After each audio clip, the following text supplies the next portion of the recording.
നമസ്തേ ഹരിശരണം. ഓം ശ്രീ ഗുരുഭ്യോ നമ. ഓം ശ്രീ വിഘ്നേശ്വരായ നമ. ഓം ശ്രീ മഹാദേവ്യൈ നമ. ശ്രീ ലളിതാ സഹസ്രനാമങ്ങളിലെ അടുത്ത നാമങ്ങളിലേക്ക് എല്ലാവർക്കും സ്വാഗതം.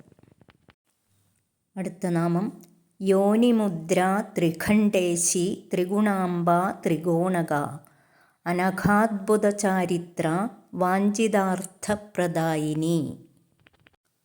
മുമ്പ് ദശമുദ്രകളെപ്പറ്റി പറഞ്ഞു. അതിലെ 9ാമത്തെ മുദ്രയാണ് യോനിമുദ്ര. മന്ത്രത്തിലെ തെറ്റുകൾ നീക്കാൻ വേണ്ടി ഉപയോഗിക്കുന്ന മുദ്രയാണ് ഇത്. 10ാമത്തെ മുദ്രയായ ത്രിഖണ്ഡേശി മുദ്ര. ത്രിഖണ്ഡം എന്ന് പറഞ്ഞാൽ സോമഖണ്ഡം, അഗ്നിഖണ്ഡം, സൂര്യഖണ്ഡം എന്നിങ്ങനെയാണ് പറയുന്നത്. ഈ ഖണ്ഡങ്ങൾക്കെല്ലാം അധീശ്വരിയായിട്ടുള്ള ദേവി. ത്രിഗുണ, സത്വഗുണം, രജോ ഗുണം, തമോ ഗുണം, അങ്ങനെ കുറേ 3 കാര്യങ്ങളുണ്ട് ദേവിക്ക്. അതിനെല്ലാം അധീശ്വരിയായിട്ടും ത്രിഗുണങ്ങളുടെ സ്വരൂപിണിയായിട്ടും ഇരിക്കുന്ന ദേവി. അംബ, എല്ലാത്തിൻ്റെയും അമ്മയായിട്ടിരിക്കുന്ന ദേവി. ശ്രീചക്രമായ ശ്രീചക്രത്തിൽ ത്രികോണങ്ങളുണ്ട്. ഇങ്ങനെയുള്ള ത്രികോണങ്ങളിൽ പല രൂപത്തിൽ ദേവിയുടെ പല ഭാവങ്ങളിലാണ് ദേവി ഇരിക്കുന്നത്. ത്രികോണക എന്ന് പറയുന്നത് അതാണ്. അനഘാദ്ഭുത ചാരിത്ര. അഘം എന്ന് പറഞ്ഞാൽ പാപം. അനഘ, പാപരഹിതയായ ദേവി.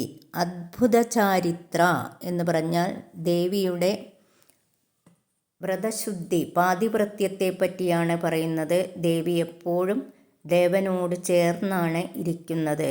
ദേവിയുടെ പാതിവ്രത്യ കഥകൾ അദ്ഭുതം തന്നെയാണ്.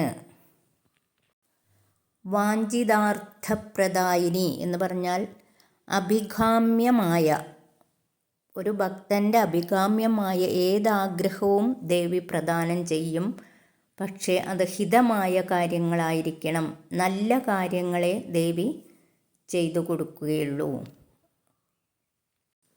അടുത്തത് അഭ്യാസാതിശയജ്ഞാത ഷഡദ്വാതീത രൂപിണി. ഇവിടെ അഭ്യാസം എന്ന് പറയുന്നത് ധ്യാനത്തിനെയാണ്. നിരന്തര പ്രയത്നമായ ധ്യാനാഭ്യാസം കൊണ്ട് മാത്രം ദേവിയെ പ്രാപിക്കാൻ കഴിയുകയുള്ളൂ.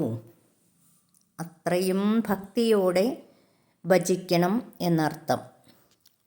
ഷഡദ്വാതീത രൂപിണി എന്ന് പറഞ്ഞാൽ 6 കാര്യങ്ങളെയാണ് പറയുന്നത്. ശ്രീചക്രത്തെ ധ്യാനിക്കാൻ 6 മാർഗങ്ങളാണ്. വാക്ക്, ഭുവനം, അക്ഷരം, വർണ്ണം, തത്വദർശനം, കല, മന്ത്രം എന്നിങ്ങനെ കുറേ കാര്യങ്ങൾ കൊണ്ട് നമുക്ക് ദേവിയെ ഉപാസിക്കാം. അതാണ് ഇവിടെ പറയുന്നത്. അവ്യാജ കരുണാമൂർത്തി അജ്ഞാനദ്വാന്ത ദീപിക. അത്യന്ത ശുദ്ധമായ, കലർപ്പില്ലാത്ത കാരുണ്യരൂപമാണ് ദേവി. നമ്മുടെ മനസ്സിലെ അജ്ഞാനമാവുന്ന ഇരുട്ടിനെ, ആ ഇരുട്ടിൽ ദീപമായി പ്രകാശിക്കുന്ന ദേവി. അടുത്തത് ആബാലഗോപവിദിത സർവാനുല്ലംഘ്യ ശാസന ശ്രീ ചക്രരാജനിലയ ശ്രീമത് ത്രിപുരസുന്ദരി. ഇവിടെ പറയുന്നത് പണ്ഡിതനെന്നോ പാമരനെന്നോ വ്യത്യാസമില്ലാതെ കുട്ടികൾക്കും ഗോപാലകന്മാർക്കും എല്ലാവർക്കും നന്നായി അറിയുവാൻ സാധിക്കുന്നതാണ് ദേവിയെ. ആർക്കും ലംഘിക്കാനാവാത്ത ശാസനാശക്തിയോടുകൂടിയാണ് ദേവി ഇരിക്കുന്നത്. ചക്രങ്ങളിൽ രാജനായ ശ്രീചക്രം, ആ ശ്രീചക്രത്തെ തൻ്റെ നിലയമാക്കി അതിൽ സ്ഥിതി ചെയ്യുന്ന ദേവി. അവിടെ ഇരുന്നു കൊണ്ട് ദിവ്യമായ ശ്രീ ത്രിപുരസുന്ദരിയായി വിളങ്ങുന്ന ദേവിക്ക് നമസ്കാരം എന്നാണ് പറയുന്നത്. ഇനി ശ്രീ ലളിതാ സഹസ്രനാമങ്ങളിലെ അവസാനത്തെ നാമങ്ങളിലേക്കാണ് പോകുന്നത്. ശ്രീ ശിവ ശിവശക്ത്യൈക്യരൂപിണി ലളിതാംബിക ഏവം ശ്രീലളിതാദേവ്യാം നാംനാം സഹസ്രകം ജഗു. ശ്രീ മഹാദേവൻ്റെ ശ്രീയായി വിളങ്ങുന്ന ശിവയായിട്ടിരിക്കുന്ന ദേവി. ശിവനും ദേവിയും, അതായത് ശിവനും ശക്തിയും ഒന്നായി കലർന്ന് ഏകസ്വരൂപിണിയായി പ്രപഞ്ചത്തിനകത്തും പുറത്തും ലീലയാടി സകലതിനെയും പരിപാലിച്ചുകൊണ്ട് അവസാനത്തെ നാമം ലളിതാംബിക, ലാളിത്യപൂർണയായി അമ്മയായി ഭക്തജന മനസ്സുകളിൽ ഈ പ്രപഞ്ചത്തിന് മുഴുവൻ മംഗളം നൽകിക്കൊണ്ട് ഇരിക്കുന്ന ദേവിക്ക് അനേക കോടി നമസ്കാരം.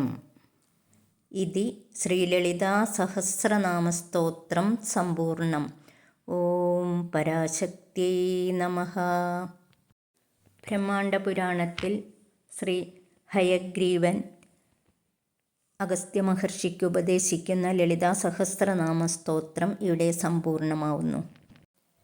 ഈ മകരച്ചൊവ്വ ദിവസത്തിൽ ഇത് സമ്പൂർണമാക്കാൻ പറ്റിയത് ദേവിയുടെ അനുഗ്രഹമായിട്ട് കാണുന്നു. ഇതിൽ പങ്കുചേർന്ന നിങ്ങൾക്കെല്ലാവർക്കും നന്ദി. ഓം മഹാദേവീ നമഃ. നമസ്തേ. ഹരിശരണം.